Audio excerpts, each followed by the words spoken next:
Well, let me just begin by thanking everyone that's come out today, all the friends, all the supporters of Jeremy, of war resistors.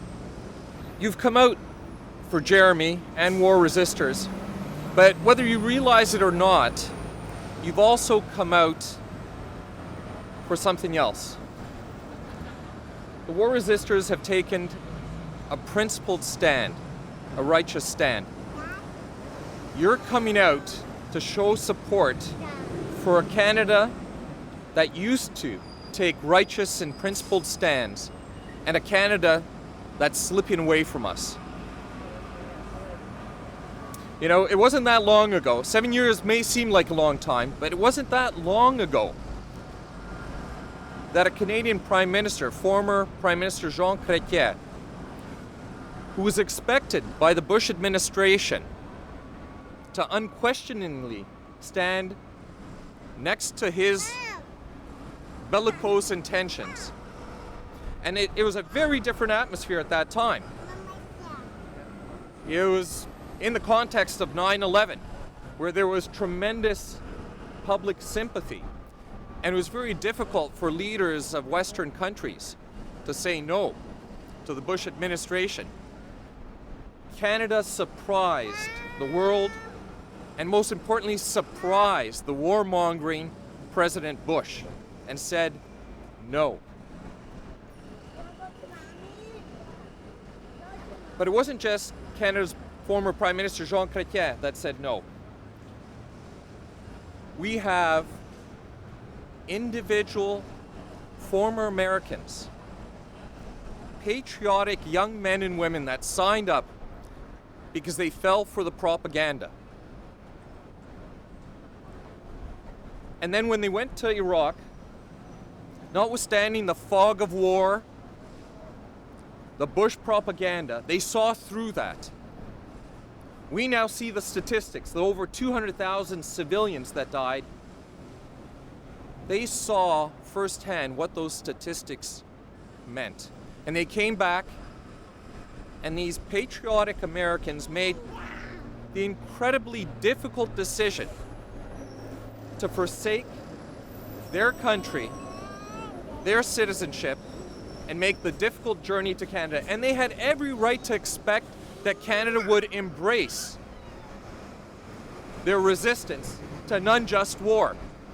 After all, Canada had said no to the war.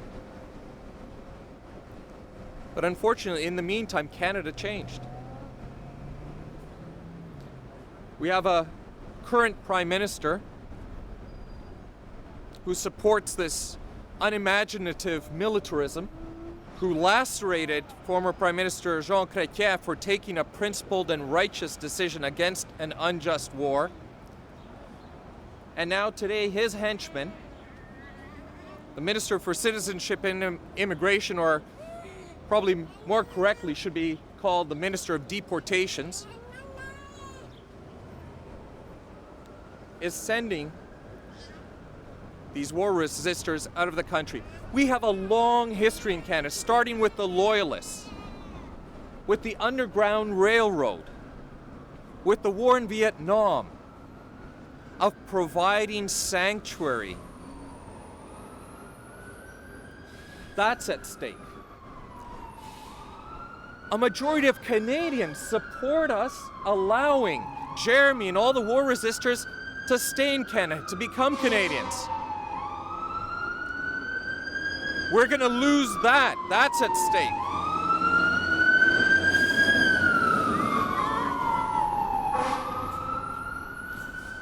And we have a Prime Minister that's disrespected the will of Parliament. Not once, but twice. A majority of the elected representatives of the people in the House of Commons have voted to allow the war resistors to stay. Our small group are amongst the first to expose Mr. Harper for the anti-democrat that he is. Canadians saw it with prorogation. This group exposed it first.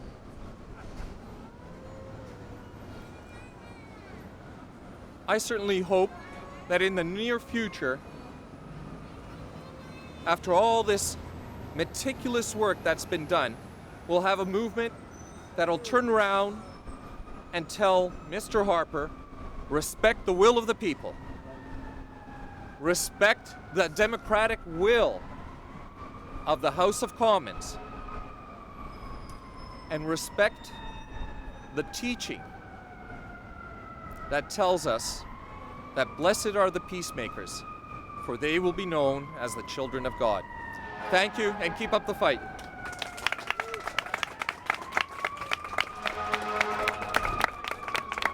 Thank you, everybody, for coming again, and hope for the best. And it's whatever the result may be, it's been a great opportunity for all of us, I think, to speak out for peace, and we can all be thankful for that. So have a good day, and thanks for coming.